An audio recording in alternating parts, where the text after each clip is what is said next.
And welcome into Training Camp Live. I'm Julie Donaldson. It is Monday, week 2 of training camp. And well, we put a wrap on everything in Richmond as things are picking back up here in Ashburn at the Innova Sports Performance Center. This is where the team comes out every single day to practice, and they are getting in week 2 as we prepare for the 2021 season. Today, I have the honor of being joined by a former player for the Burgundy and Gold. Logan Paulson played 5 seasons for Washington as a tight end. And as we're walking around watching practice, quite a few of the coaching staff was saying, hey, maybe you can get on out here, suit up. Still looks like you could be playing. Yeah, I don't know about all that. Nice of you to say that. Logan, glad to have you out here. Look, we just put everything in Richmond away. It was nice to be down there for a week. One of the benefits of being down there, though, was having the fans in attendance. Right. Out here, you just have the media watching you, so it doesn't exactly have the exact same feel. As a player, how do you respond? Like, how do you kind of, like, what's the feeling when you know you've got fans cheering for every single play? Yeah, it definitely ups the ante a little bit. You know, you kind of go out there and you got a little butterflies in your stomach. It's not a preseason game. It's not an NFL game, but it kind of sets the tone for the season in a nice way. And you don't want to look bad in front of the fans, so you got to push a little bit harder, work a little bit harder, try to win those one-on-one matchups a little bit more. So I think it's always nice to have the fans around. Kind of ups the energy. You know, everyone talked about it. Chippy kind of being last week. I think the fans being there is a big factor in that. And it seems like the players really grasp it too. You know, some of them were saying it's a little disappointing because while we are trying to come out of COVID, obviously there's a lot of concerns going on, making sure that we keep folks safe. So they couldn't go up and interact with fans like they used to, signing autographs, make sure that, you know, these kids, they say that's what it's all about. Being that young kid, having that dream, being able to see your favorite players. Chase Young's like, I wish I could go, but we saw they still were handing over cleats, Terry McLaurin handing over cleats, and interacting, appreciating the fan base as well. And here's the wild thing, Logan, like, it didn't matter if the pass was completed or not completed. If the ball hit the ground, the fans were cheering. Yeah, right. Well, that's the fun thing about going to a practice for your own team, right? You can root for the defense or the offense kind of at the same time. So everything's a positive when you're at a training camp practice. What are they looking to install on the field? Like, what is the coaching staff? Here's your first weekend. What was the most important thing they were trying to establish last week in Richmond? So, yeah, when it comes to offensive install, like you kind of go through your first 5 days, and it starts simply and then gets more complex, right? So they would kind of do their most basic runs, their most basic passes, and then get more advanced as they go. And then this next week, they'll even put more in of the offense. One of the things I did like is they did some red zone stuff last week, which shows that they're trying to be ahead of the curve in terms of installing plays, making sure they're ready for those situational football moments, right? Red zone, third down. So I think that kind of shows an innovative approach by the staff. And part of that, too, is I think the coaching staff, and one thing we kept hearing Coach Rivera say, we see how much were they retaining from those mini camps. You have a lot of rookies coming in here, a lot of guys that are jumping in new to the system. How much were they retaining to be able to kind of pick things back up where they left off from everything that they did during the spring? During practice, to wrap it all, D'Angelo Hall, he's with me in the booth on Sundays, he was down there in practice with us, and we had the opportunity to talk to head coach Ron Rivera as everything wrapped and find out just how he thought week 1 went. Here's that conversation. Coach, down here in Richmond. It was so nice after last season, everything being virtual, to have fans out here with us. And we know the upcoming year, FedEx Field is open to fans. How important is that for you and the team this upcoming year? You know, based on where we are, Julia, I think it's very important because last year, you know, as we started to get better and you saw the momentum gain by our football team, it would have been great to have fans to help create even more momentum and kind of help us, you know, as we headed into the playoffs. That would have been interesting to see just how much it influenced our guys. But watching the way they reacted to these folks out here today, it was pretty cool, really cool. Ron, we heard you get in front of the media and talk about COVID vaccination rate with this football team and just how disappointed you are. How was that message received in the locker room with the guys? You know, D'Angelo, I think it went across well because what I tried to do afterwards is I tried to talk to each one of the guys individually. And, you know, after that, we had a number of guys that went and got vaccinated. We got a number that's supposed to go in tomorrow and get vaccinated as well on their day off. So, you know, I think we're getting the message across. And, you know, in light of what's happening throughout the United States and the world for that matter, I think our guys are starting to sense that, you know, the urgency to do something right. So hopefully we'll get that done. Well, you talk about doing stuff right. You guys are building a great culture here, a championship culture. That's what you were brought in here to do. A year removed from your first day in office, how do you feel as though this bunch is responding to that? I think it's gone well, D'Angelo, and I know you know and you understand that when you go away as a football team, it's time to build and bond. And, you know, I think our guys are coming together. I really do. Secondly, it's kind of been interesting because everything's been early. You know, the guys have been in meetings early. The guys have been on practice field early. You know, they've done those things that you want a good football team to do, and we're starting to mimic those things. So it's getting across. I love the way we practice. Yeah. They understand the tempo. They understand the need for the tempo. Yesterday was kind of interesting because it was probably the hottest day we had, so it got a little chippy. Got a little scrappy. Which was good, though, because I thought the players handled themselves together very well.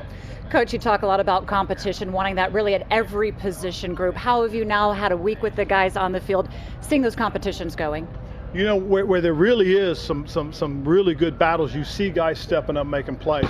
The wide receiver group is probably one of our deepest groups right now. It's the best talent we've had, in my opinion. And as you watch the guys compete, you see guys, everybody coming up making plays. And, you know, like today, Steven Sims, you got to, you know, hats off to the way he practiced. Isaiah Wright, hats off to him. I mean, these are young guys that are trying to continue to make their mark. They helped us last year. They want to help us again this year.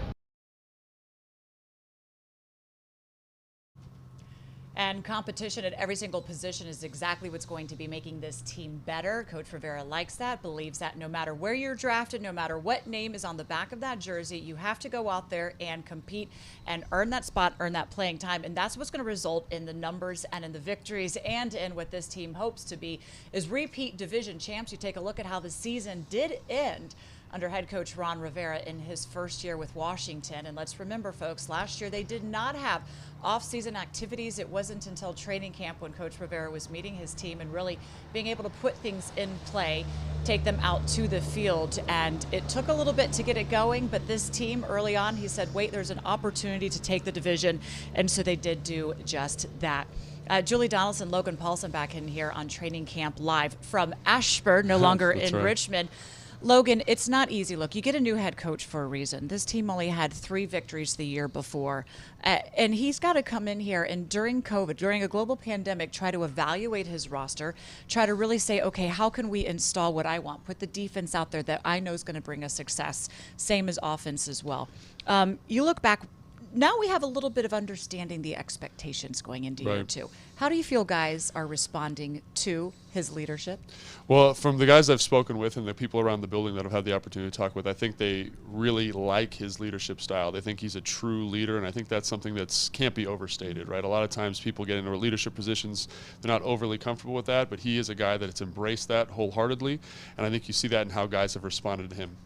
You've played on quite a few different teams and for different head coaches. You played with the Falcons, the Bears, the 49ers, and also here in Washington. What can you say that makes a good culture on a team and how players buy into that? Yeah, I really think, it's so funny. Like, it all stems from the top down, really. Like in terms of this team, it'd be Ron and then the GM and how they kind of bring guys in, the type of guy they're bringing in, and then the type of culture Ron wants to establish. When I was in Atlanta, for example, very fun, kind of easygoing culture. Every day was a game. You go to Houston, for example, every day you're kind of fighting for your life. Very Belichickian in terms of how things are. Not quite as fun, but both cultures have been very successful in the league, and I think Ron is working on establishing his own. I would imagine a big part of that just knowing what he expects from you. The guys out here, they know what to expect from practice, what to expect up in competition, what to expect getting ready for game day. And it's a relatively young team as well that head coach really likes going for that. But what can we expect then in growth for year 2 underneath him? So I think this is a really interesting question. Like this team was in a rebuild year last year. I think a lot of team, me including in this group, I was expecting this team to go 3-13. Not do very well. Obviously, they won the division last year. I still think there's a lot of holes in this roster. They've made some drastic improvements over the offseason. Receiver, offensive line is a little bit of a question, but they've put some nice pieces in there. Obviously, that defense has gotten a lot better, but still a young group with a quarterback that's new to the system.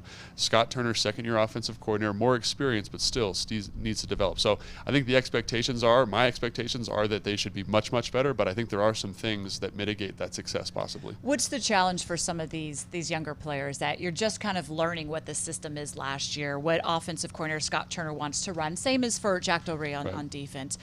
What is the challenge for them as they try to take it to the next level? I imagine last year they're just trying to learn it and be in it and understand where to go. Yeah. And now the demand's going to be a little bit higher. Well, I had a really interesting conversation with Kyle Shanahan, and he felt it took 3 years for anyone to learn an offense fully. Like, know your splits, know your assignments, know how deep the route is, how deep to run it versus different coverages. And so now they're in year 2. They're only 50% of the way there in terms of understanding and learning an offense. So I think there is so much learning that still needs to be done by all people. And then to have your signal caller be new this year also, I think makes it even more challenging, right? Because he's also learning some of those nuances. Now, he's got a tremendous skill set for that. He's done it for over 17 years in the NFL. But I do think there is going to be some challenges for this group. And I think what you alluded to it. I think Ron's done a good job of bringing the right kind of guy in. And I think that helps guys learn and helps guys acclimate to what's expected. You mentioned the system that Scott Turner wants to put in. It's a numbers system. Right. Joe Theismann said he basically played in that as well, and it's pretty simple to understand. And I asked Ryan Fitzpatrick about learning yet a new offense. He said, I've played in a number system, but probably 15 years ago. Right. As he enters year 17, he goes, 15 years ago, I probably played in the same kind of a system, so it's just kind of going back. But, there's little tweaks and things that he's got to pick up as well. But he is a very smart quarterback. He's got that experience, which means that he should be able to jump in there and get the system going the way that Scott Turner wants. But again, there is a little bit of a learning curve. And in order to really have everybody playing into this, we need to have them all out on the field. And unfortunately, due to COVID and the protocols, there are quite a few players on the Washington football roster that are not at practice. And here is how head coach Ron Rivera responded. That's going to make things difficult, and that's the thing we have to be aware of. It makes it'll make it difficult in terms of everybody working together, difficult on us as coaches with our evaluations, and the scouts, and it'll be difficult on the player, because having time off, not really getting an opportunity to work and develop and grow, and learning. That's the downfall, and that's the downside. And I mentioned it to our guys. I said, here's the what if scenario. What if this had been game day Sunday for the opener, and even though it's only contact tracing for some of them, that's 5 days. So if this is the opener, imagine this.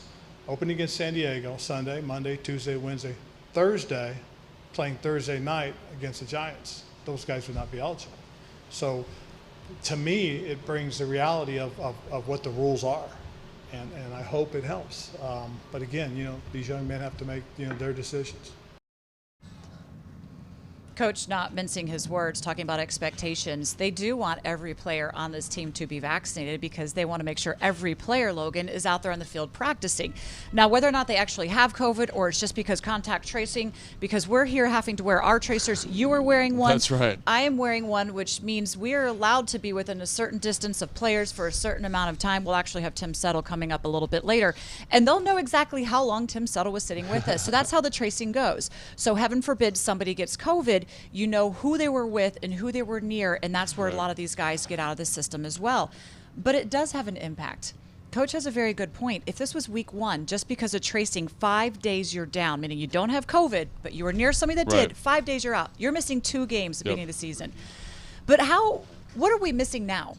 We're talking a lot Right. about putting in installs. What are we missing now by not having these guys out there? Well, you know, some guys, like, I don't think are going to miss a beat. Like, I think Brandon Sheriff, him not being out there is not ultra detrimental. I think he's the second or third best guard in the NFL. Like, he could probably do this in his sleep. But his expertise and the way he sees the game is not going to be imparted on a guy like Sam Cosmi. A guy like Cornelius Lucas, who is in a position battle with Sam Cosmi, is not getting reps.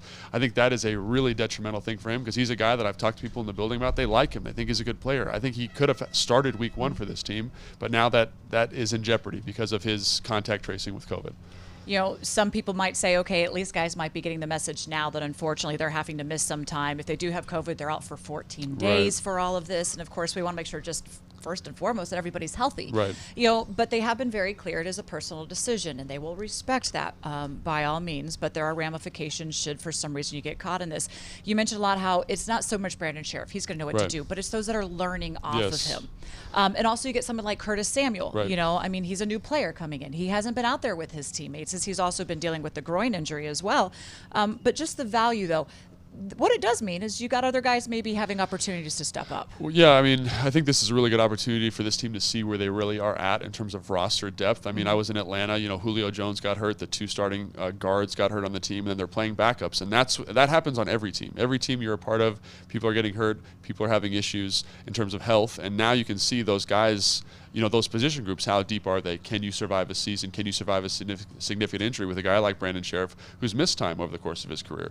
And hopefully this will provide an answer to that, and there is some benefit they can get out of not having these guys for early on in training camp. And another player they were really looking forward to having back was Matt Ioannidis, Right. as he is a huge part of this D-line out there. I mean, the impact that he has, nobody's going to question that. But he missed all of last season with a torn biceps, and now, unfortunately, he's having to sit back and watch just when we thought we were getting him back out there. But for somebody in his situation, you're anxious to kind of get back on the field, and think now so. there's unfortunately another setback. Yeah, I think you're exactly right. I think there is an opportunity there for him to kind of knock the rust off a little bit and see if he can get back to that old standard, test the bicep a little bit, see what kind of shape he's in, see what kind of conditioning he's in. But now he's got to wait a little bit longer for that. Obviously, he's a veteran. He's been around. He does it. He knows how to be successful in this league. But I think it's great for a guy like Tim Settle, who'll be on the show later. You know what I mean? I think it'll be a great opportunity for him to kind of get more reps, get more opportunities against better competition when Matt's not there. So, you know, it hurts Matt, but I think it's helpful for the team long term.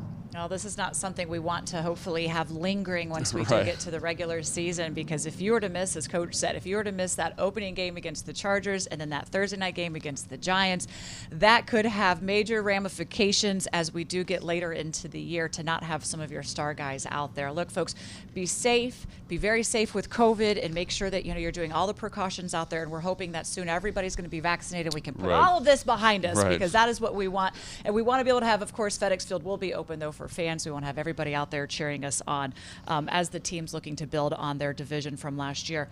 We're going to hear from Taylor Heineke. Talk about cheering him on. Boy, what a story Yeah, he has. absolutely. I don't know how often, if you've come across that in your career, somebody's out for almost 2 full years and they get thrown in the postseason and they ball out. Yeah, nothing like Taylor Heineke. Nothing a guy coming from the street to start. But I've been around guys who've, you know, been out of football for a year or two, and then they come back and they're in a training camp and you say, what was this guy doing? Like he was pumping gas somewhere or packing groceries?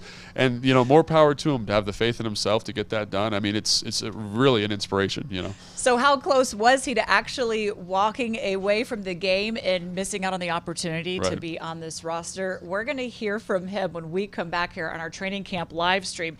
And as well, it is time for Bringing the Energy, presented by Segura Solar. Tackle your home's high electric bills by teaming up with Segura Solar. With Segura Solar, the power's yours. And on the final day in Richmond, Tanya Snyder, our co-CEO, was bringing the energy for Fan Appreciation Day and wanted to thank everyone.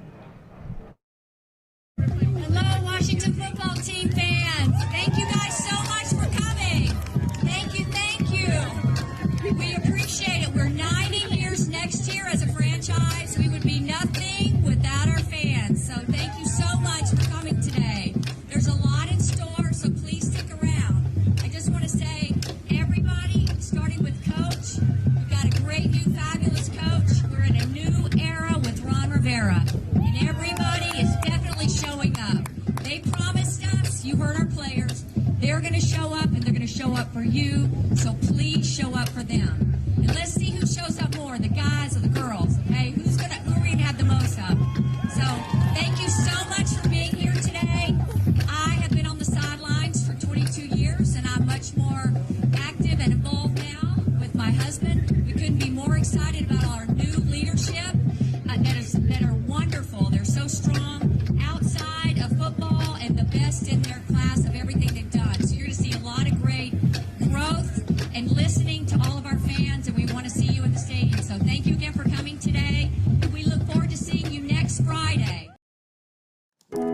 traveling to visit family, I got tested for COVID, and it came back positive. Having exposure notifications on my phone allowed me to alert people I didn't know personally. I spent the last year and a half doing remote learning. Graduation's gonna be my first time seeing most of my classmates, and in the fall, I'll be off to college. Even now that I'm vaccinated, I'm keeping the exposure notifications on my phone. It's the simplest way to take care of each other.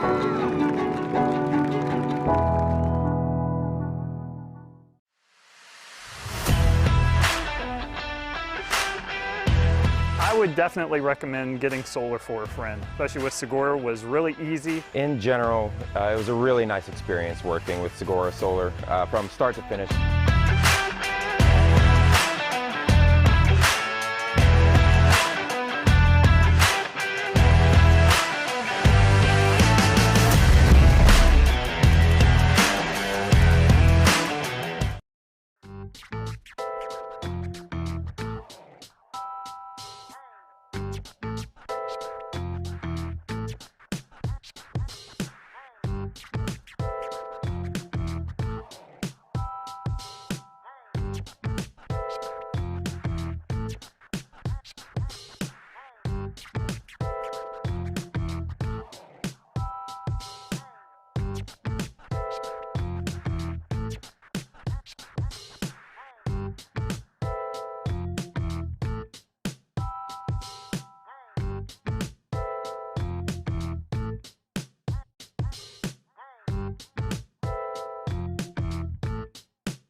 Curious how you view this kind of camp and quarterback competition situation that Ryan Fitzpatrick's obviously an NFL veteran who's been around a while. How do you look at this in terms of trying to fight for a job, but also kind of work on yourself, understanding that he's probably isn't the favorite, for lack of a better word? Yeah, again, I don't come in every day thinking I'm competing against him. I come in every day just trying to get better, and I think he thinks the same thing, and we just try to help each other to be the best. So God forbid he gets hurt or they throw me in there. He's going to want me to be at my best so we can go win some games. So I think that's where both of our heads are at. So again, we don't really treat this as a competition, more as, hey, let's help each other get better. Were you ever close to just saying, okay, it was fun and that's it, and I need to get on with the rest of my life? Or did you never get to that point? I was close. I was about 5-6 weeks away. I always told myself I'm going to give myself 2 years from the last game I played to see if I can get back in it. And I think that's kind of a good window. And those 2 years were creeping up there. I think it was week 10 or 11 when I got called up. If I didn't get called up this past season, I was going to hang them up and start the new chapter of my life. So I'm just proud of myself for sticking with it, training throughout those months when it wasn't looking too good. So again, for all you people out there that it's not looking too hot, just keep working. You never know what's going to happen. And time to get inside the offense, delivered by FedEx. FedEx, where now meets next.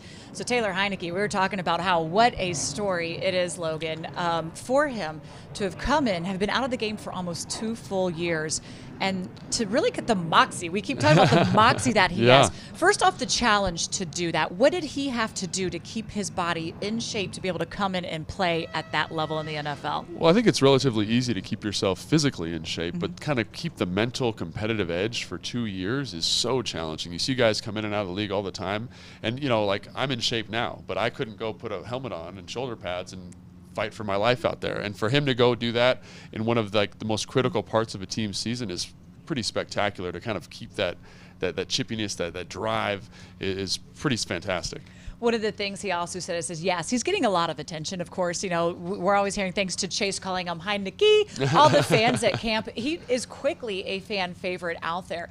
And he says, yes, he notices that attention, and he's going to relish in it because he was almost out of the league. Right. But he also says, what did I win? I didn't. Right. And he goes, and that's what has to change, is you've got to get out there and you actually have to have your play translate to wins on the field. One of the things, you've also got to be out there because he's been hurt a good bit times too. They wanted him to put on some size to be able to take some hits. He did. How much do you think that will actually translate into the game?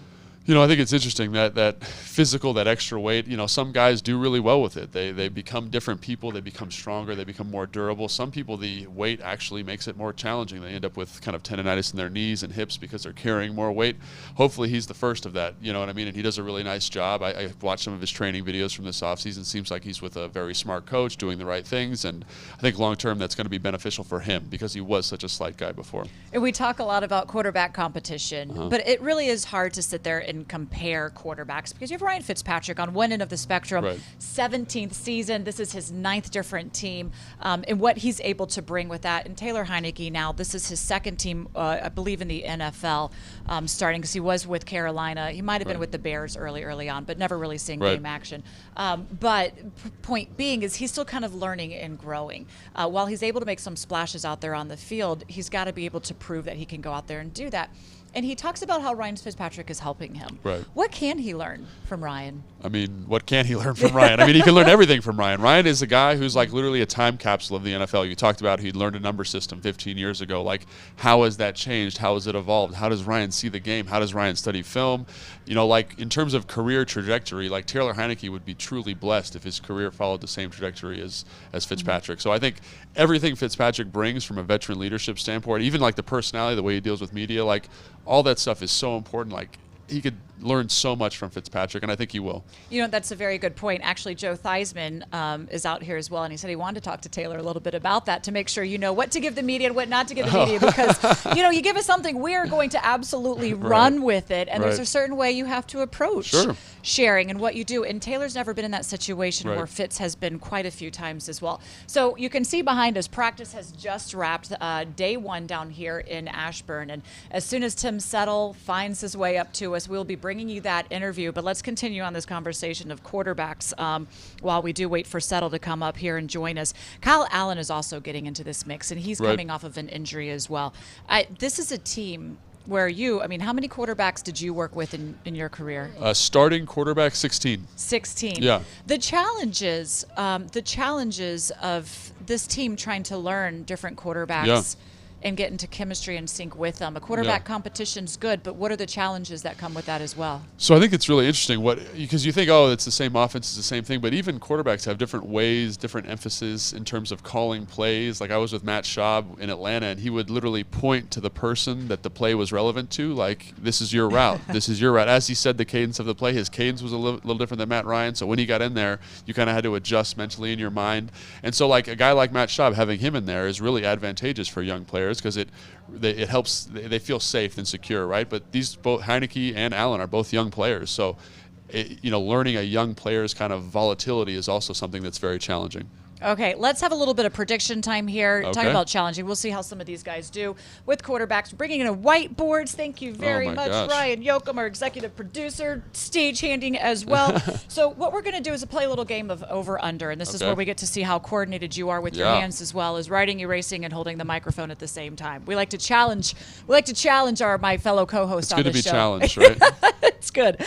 Okay, so prediction time. Everybody at home, play along with us. Let us know how you go.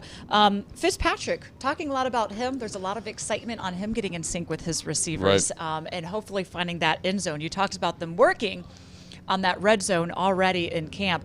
29.5. He threw 29 over his last 17 starts. So over under, do you say he's going to get 29.5? I got to have to switch. I'm a lefty. Oh, good luck then. Yeah. Because you're going to erase it while you're writing? It often happens. Okay, where'd you go? I went over. And I went under. Why did you go over? I went over because I think this group is really dynamic. I think this offense is very underrated. I think Turner does a really nice job with formations, helping quarterbacks identify coverages, and I think it's going to simplify. Like I went back and compared Fitzpatrick to Matt Ryan when they were in the same offense, and Fitzpatrick actually performed better than him when they were under the same offensive coordinator. And I think people really undervalue his ability to process and make good decisions, so I think I'm going over. I'm on the Fitzmagic train. You convinced me to change my number. Oh, my goodness. Why not? Look at That's called expert analysis when it says, wait a second, let me make sure I go back and put my money on the right bet. Okay, let's move on. Touchdowns for Logan Thomas. He had 6.5 last year. In fact, he found the end zone more than anybody else. Fellow tight end. Right. And was still kind of learning the position group. But you also have to take into consideration who else they had out there first time in the system. So over under 6.5 touchdowns for the upcoming year. We'll go. Yeah, why not? Okay. I'm just going to keep mine as over. Over.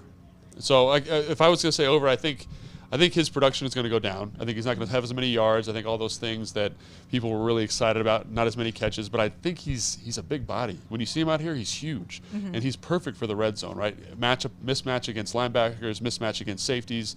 I think this coordinating and this staff will understand how to utilize that skill set and be really dangerous in the red zone. Is there a certain, I don't want to say like truth to it, but when they say quarterbacks like their tight ends, look, they are bigger bodies. They are probably easier to find on the field, but you're the tight end. Give the argument of why Fitz is going to be probably looking for Logan maybe in certain situations opposed to others. I had a really interesting conversation with John Beck a couple years ago, and he said that he has a hard time seeing small wide receivers. So just when he's looking for the defense, the tight end just pops to him, and he can see him really dramatically. So I thought that was really telling, because that's why quarterbacks really come to big, closer to them, right? Don't have to push the ball way down the field. So I think just from like a comfort standpoint, it makes sense, right? They're big, very visible, closer to them. It makes perfect sense to me in terms of why they'd be productive. Especially in the red zone, Right, right? yes. Throw it up and say, I'm going to trust you to make those hops, those jumps, and get in there as well. And you look actually at all the tight ends. Bates is the same size out there. Big guy. And I'll be curious to see how Samus Reyes really kind of Absolutely. adjusts. But he's a big, tall guy as well, and maybe with his basketball experience, Right. if you throw the ball up a little bit, he'd be able to go bring that down.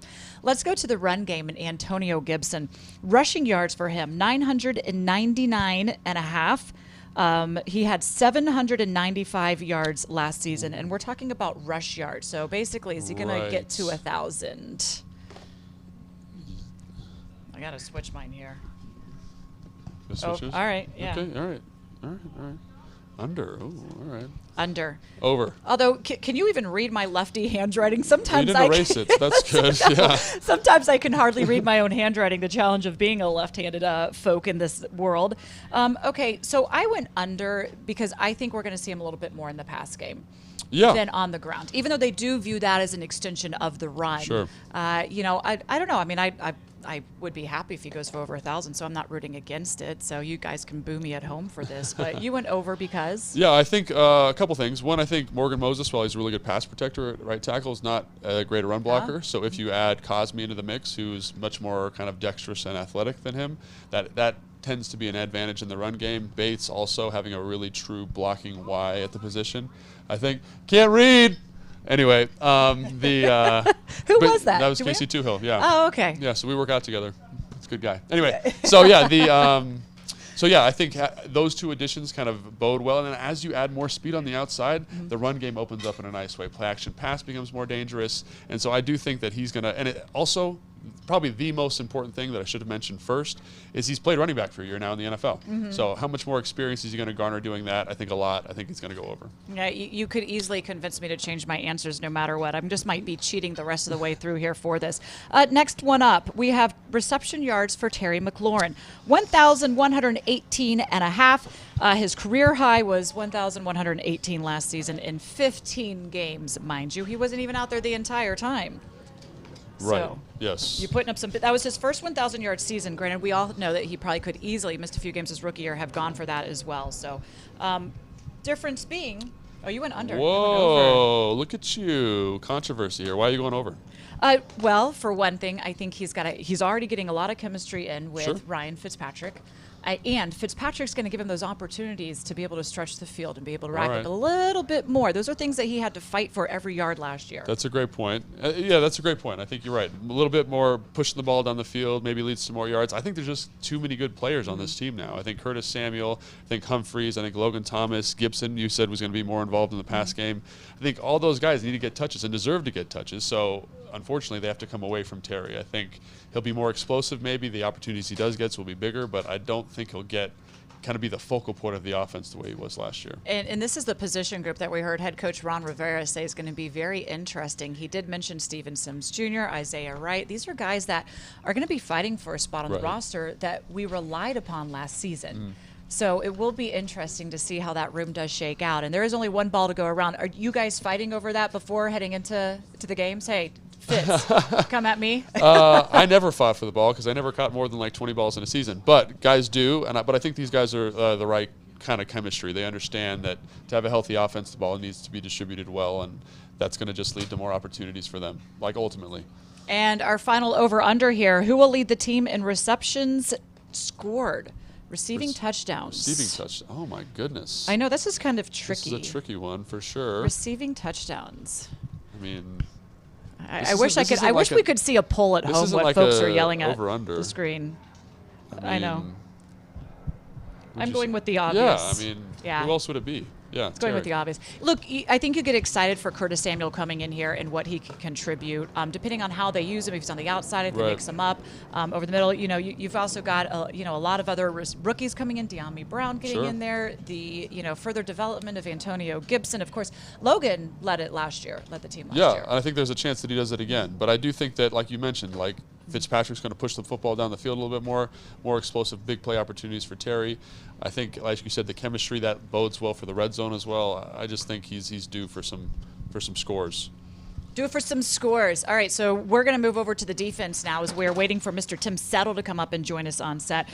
Here we go. This is the sexy number. This is the number that Chase Young says his mom wants because that's what gets you paid. We had to wait a little bit for sacks, man. How many sacks for Chase Young? 9.5. He had 7.5 last season. Is he going to be able to get to those double digits? We're in sync here. This is like an easy one, I think. This is the easiest one, I think. Now, why? Well, I think one thing is they've done a good job in the secondary of bringing in more coverage guys. And they think, well, why is that correlated? But if those cover guys can make the quarterback hold the ball an extra beat, it's going to bode well for pressure for Chase and Montez. And also, like, those coverage guys allow you to play more man-to-man coverage, more diverse blitz packages, more diverse pressure schemes, period. And I think that's just going to lead to more opportunities. Instead of just kind of straight rushing all the time, more variety, get that guy in space, let him be an athlete on different positions. I think it's going to bode really well for him. One of the reasons he wasn't getting as many sacks as we were all kind of hoping that the Flash would bring last year is because he was double and even triple teamed. Sure. Will he be able to counteract that to be able to pick up those numbers? So one of the things that the blitz packages, the coverages allows a player like that to, allows a coordinator like that to do is you can't run slides the same way, right? You can overload linebacker pressure away from Chase, so you can't just say, hey, we're going to work all slides to Chase Young. That doesn't work anymore, right? And that's where the coverage players, that's where the acquisitions they brought in the offseason really make this defense even more dangerous. A guy like Jamin Davis, better in coverage, allows you a better blitzer, more athletic. Like, those are all tools that a good defensive coordinator like Jack Del Rio can utilize and make a player like Chase better because he can negate some of those double teams and triple teams. Well, then let's go to Jamin. You kind of teed me up perfectly here. Nice. How about tackles for his rookie season? 99.5. Now, Cole Holcomb was the last Washington rookie to record over 100 tackles in that first year. That was he had 105 in 2019. So 99.5 for the rookie. Oh, I'm just keeping it right here. You kept it? Yeah. I erased it because I'm on it. But anyway, over with a question mark. And the reason I say over with a question mark is because where does he play? If he's playing Will, I don't think he'll be as involved in the run game. I think if he's playing Mike, you're going to be a tackling machine, right? You're a cornerstone of defending the run. You're involved in every single play, pass and run. So if he's playing Will, I'm not as confident with my answer, but if he's playing Mike like he's shown in practice, I think there's a really, really good chance that he ends up with over 100.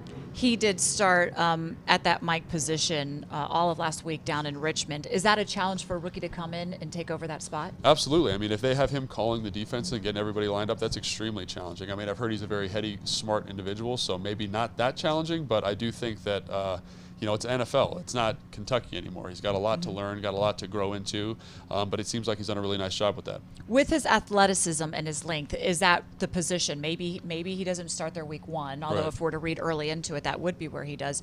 Is that where he should best be placed on the defense? So I think you just want to get your best three on the field, and one of the things I think he brings as an advantage is he can play all three. So let's say you have a guy who's really good at playing Mike, he can bump out to Will, or a guy who's really good at playing Will, he can bump into Mike. So I think that is a really nice skill set, especially for a defensive coordinator like Jack Del Rio. You want to get the fastest, most athletic, best group on the field, and he allows you to do that because he has some flexibility. Oh, they're already loving his athleticism. Reason why he was a first-round pick for Washington.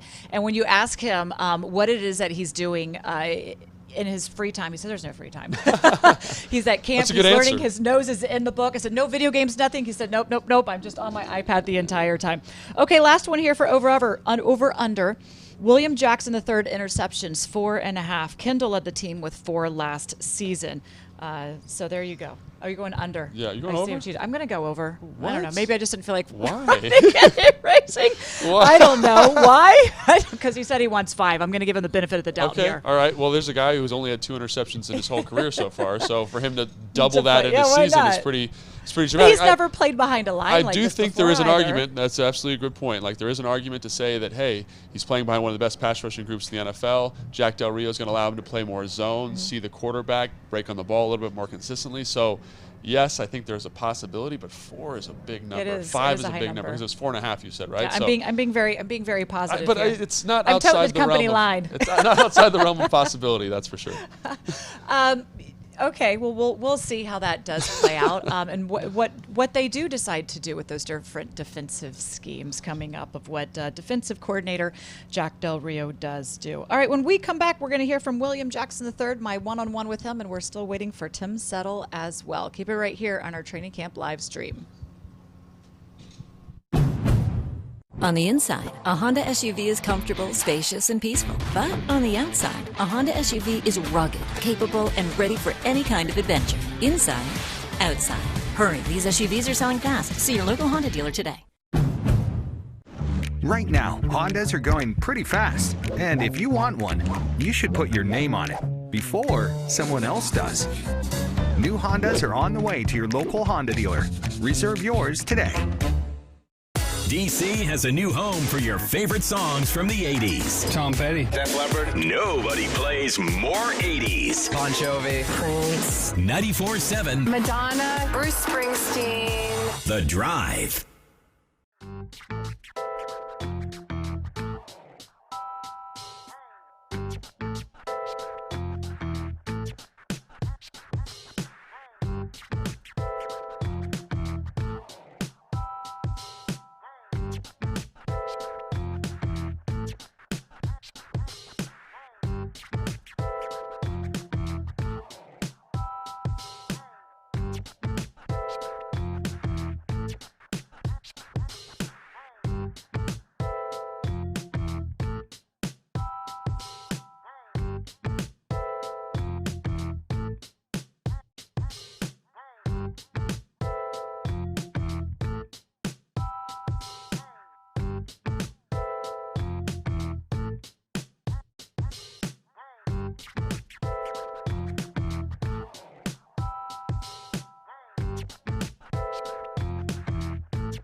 what I like about training camp is definitely seeing the players as well. Also, seeing the one-on-ones, seeing receivers, back corners. That's definitely my favorite part. Hi, Carly, Mama Young here. I'm so excited to be back. I'm hoarse already from screaming, cheering for my child. But just to be back for regular season, we have not experienced that yet. So I'm just really excited, happy to see Chase out there doing this thing, and just look forward to the season. Virginia is for lovers. Plan your fall getaway at virginia.org. And we are back on our training camp live stream as we are in Ashburn. Julie Donaldson, Logan Paulson, been with you here for the entire show, but now we are honored to have Mr. Tim Settle joining us. Tim, it's about time. Man, after last year, I've been waiting for this interview to chat with you on how it went. Look, wacky, wild year, but 5 sacks for you. Really just grasping in, being that guy that we could rely on every single game. What are the expectations this upcoming year, though? Kind of same expectations.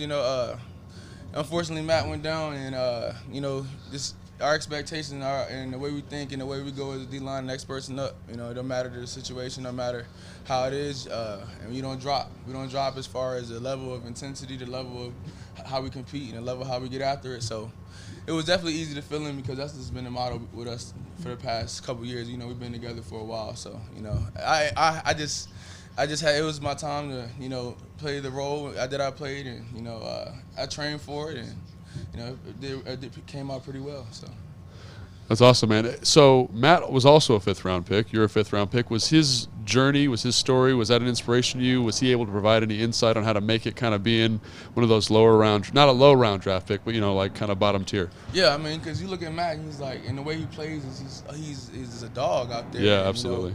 You look at him like, you know what I'm saying? So it's like, just coming in and just having him, being in my corner as far as just being able to follow him, and just being able to pick his brain, and it's how he watches and how he gets after it all the time. It's just like, okay, he's setting the standard. Right. As far as it don't matter what round you get drafted, when you get your chance to go in there, you got to just make the most of it. And especially coming in, he was getting after it, he was doing this thing. That was just my motivation. I'm like, Matt's doing it. 5th round, he's representing the 5th round. We have our little 5th round. Trash, 5th rounders, baby. But he's definitely set the tone, and it's definitely easy to follow. The expectations for this team, for this D-line, people out there nonstop are saying you should be the best in the league and the best in the NFL. What are those internal conversations, though, with the guys? We look at it as far as making each other better. We don't look at it like that. We know, who we are. We know what we bring, and we just want to keep on just adding to it. We set ourselves to be the best, so that's how we work. A lot of people say that, but we know what we are. We know what we're capable of doing. It's just as far as how we deliver it and how we come out and practice and compete every day. And we just push each other. That's the thing. We push each other. It don't matter if you're a D-tackle or D-end. We're gonna get on it. If we always bring each other up, no matter the situation, and we keep it 100. So that's awesome. You have been on kind of a steady ascension. 2 sacks 2 years ago, 5 sacks last year. What have you done this offseason to kind of get yourself ready to kind of take on a bigger role, kind of increase that production from last year? Last year was this is our first time in this defense, so I was kind of familiar with it with college. I kind of got out of that, but just trying to bring back the same energy and the same kind of how I played in college a little bit. Right. The familiarity with the defense, right? So, it took a year, but I feel like I was able to get back into it and be able to craft it a little bit. But it's gonna be fun. Bring some energy. Definitely gonna have some juice and we're gonna definitely get after the ball. That's awesome, man. To that point, I remember talking with John Allen probably halfway through the season last year, and there was a lot of talk on you guys coming together, learning what is expected of you. And that was his thing. He's like, it's going to take some time. And some people don't understand that because they see the athleticism, they see what you have, they see you've got Chase and Montez there on the outside as well. But then if you guys are now just a year in, I would imagine you plug the pieces and you play them together. I mean, there shouldn't be any argument that you're not the best. But so where does the team grow and how do they grow on that line?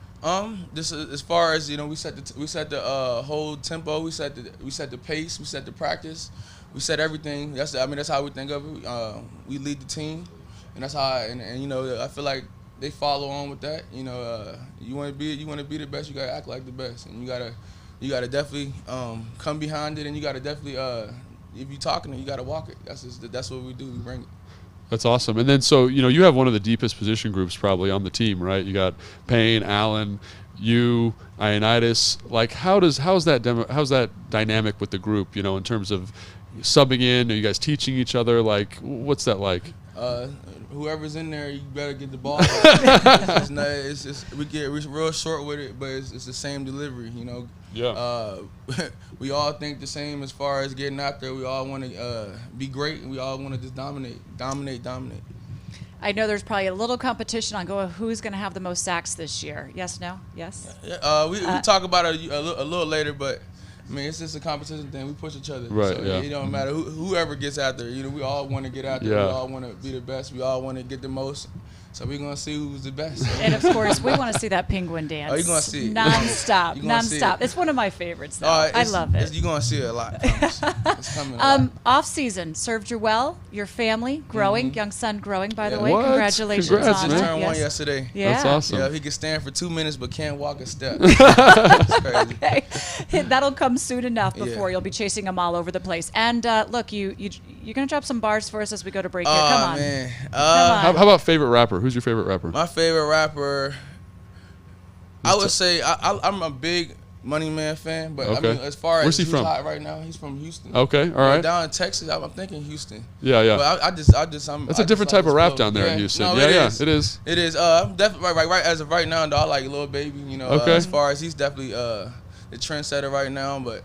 I'm definitely a big Lil Baby fan, but my favorite rapper right now is Money Man. Okay, cool, awesome. All right, so we'll where can we Yeah, listen to have your to check out tunes Money. then? How's that? My music out everywhere. I give y'all a bar. I got I don't got it. Come on. No, don't let him off the hook. Because he's on the spot, man. He plays football for a living. He's not a rapper. But hey, so where can we find your music, though? Everything. Apple Music, Spotify. I try to keep it as clean as it's gonna be a little cussing in there. I try to keep it as clean as I can. It's part of the genre, you know what I mean? Another way of just I can just speak my mind. So, yeah, absolutely. It's definitely it's a new hobby. I try to do something every year, just try to find myself in another way. And I liked it a little bit. I'm getting better at it, but it's not my focus right now. Yeah, awesome. We hear it. Coach Rivera says he has no issues with any of that, all of it. He says, sure, let guys be themselves. You tell a lot of your story in your songs as well, which I really love because it shows that it's you, it's who you are, it's the fight that got you to this level, to being a baller on the field on Sundays. We're expecting big numbers, a lot of those sack dances, and that unit, folks. You heard it right there. Tim Settle says it's going to be bigger and better this upcoming year. Thanks so much for joining us, Tim. And when we come back here on our training camp live stream, we're going to keep it on defense. My conversation with William Jackson III, who, boy, he is excited to be playing behind guys like Tim. We'll be back. After traveling to visit family, I got tested for COVID and it came back positive. Having exposure notifications on my phone allowed me to alert people I didn't know personally. I spent the last year and a half doing remote learning. Graduation's gonna be my first time seeing most of my classmates, and in the fall, I'll be off to college. Even now that I'm vaccinated, I'm keeping the exposure notifications on my phone. It's the simplest way to take care of each other.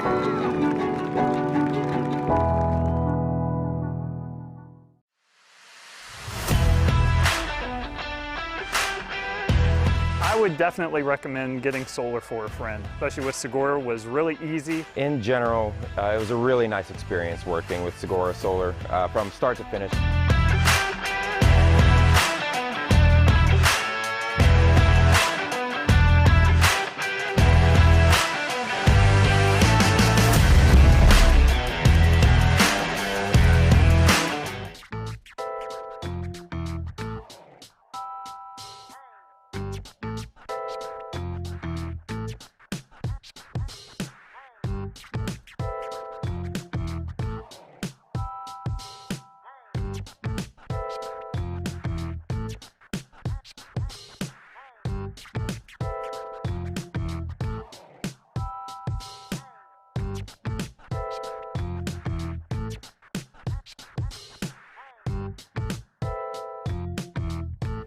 We are back on our training camp live stream. Julie Donaldson here. It was great talking with Tim Settle. But while he's going to be dominant on the line with all of his fellow D-line mates, it's those guys behind him that are getting really geared up for the upcoming season. So let's take a look at our Pepsi player profile. Pepsi Zero Sugar, Zero Compromise. And here's my conversation with a guy that plans to feast off of playing behind that D-line, William Jackson III. William Jackson III, they all call you WJ3. What do we need to go by this year as we go forward?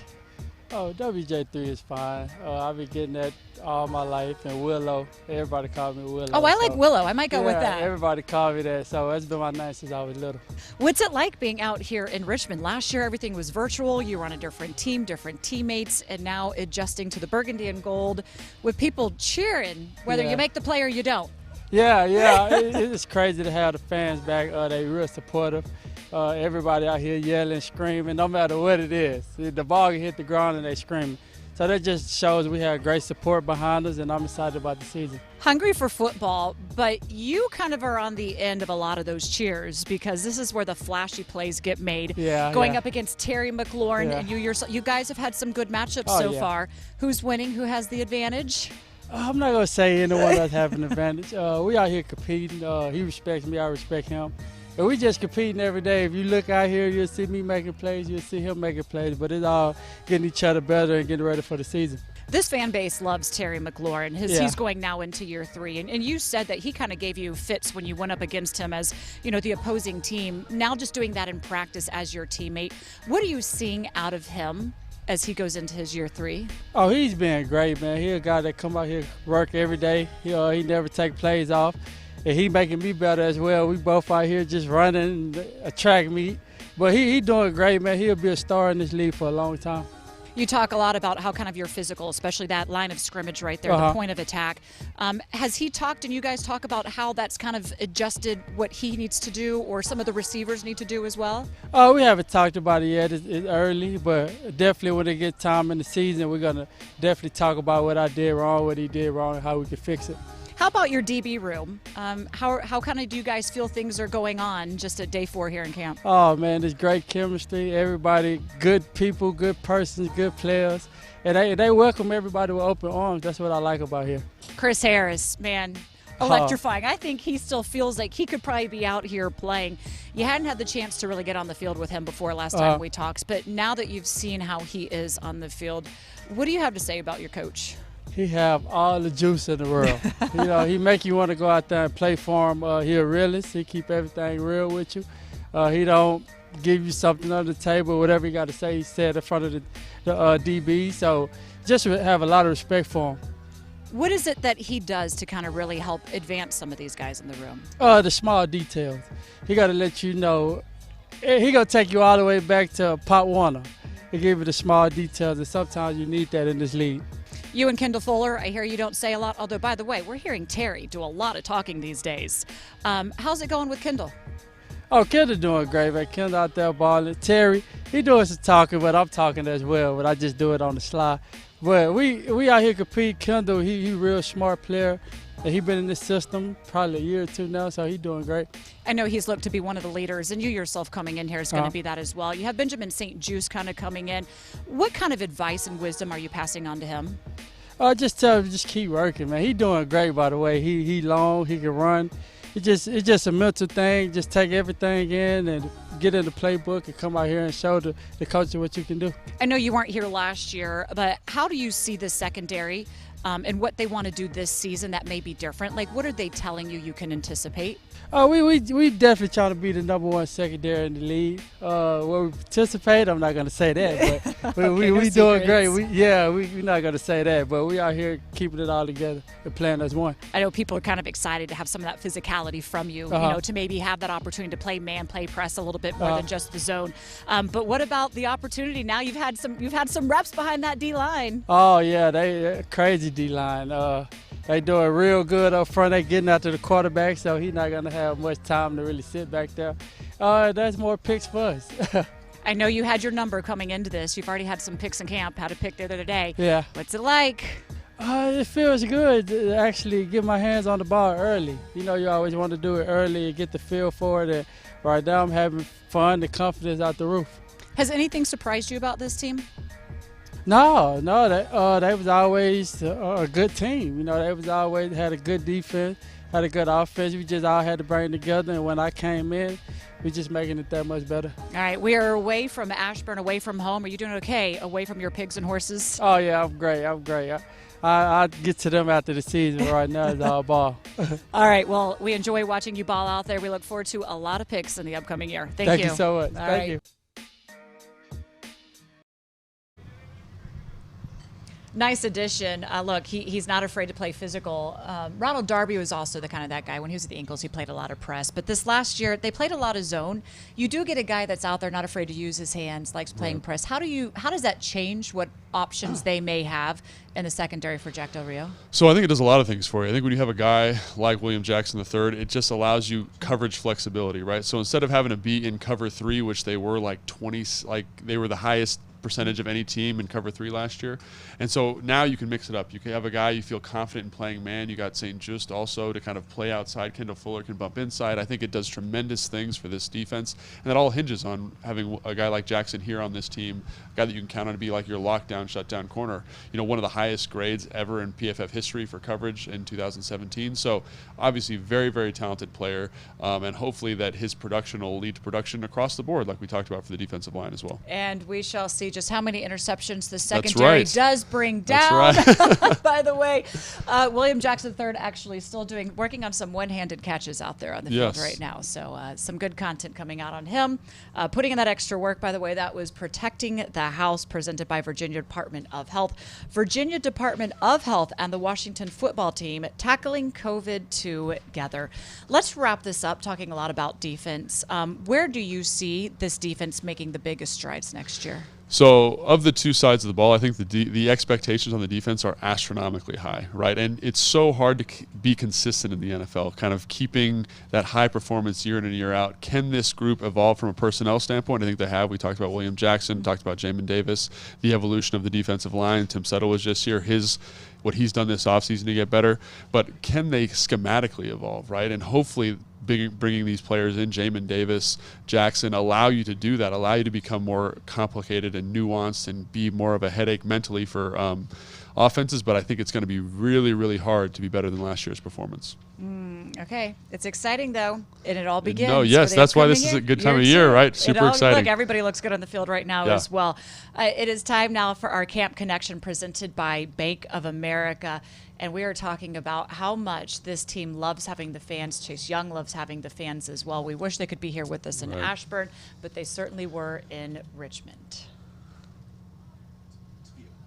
And so there you go. You had Chase saying, you know what, I can't get that close to the fans, but he wants to still make sure he gives out his cleats.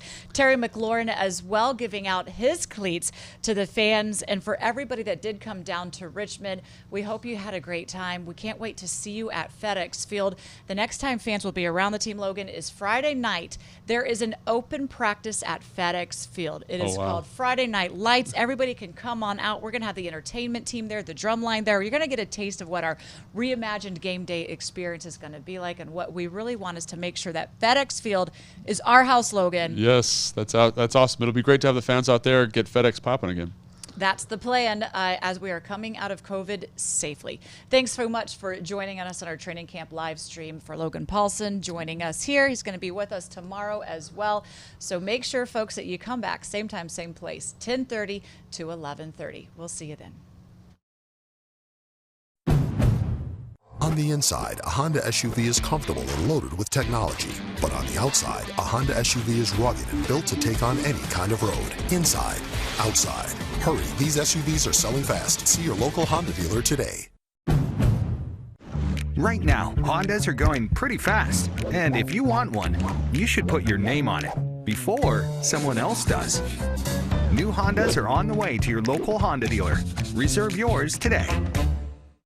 DC has a new home for your favorite songs from the 80s. Tom Petty. Def Leppard. Nobody plays more 80s. Bon Jovi. Prince. 94.7. Madonna. Bruce Springsteen. The Drive.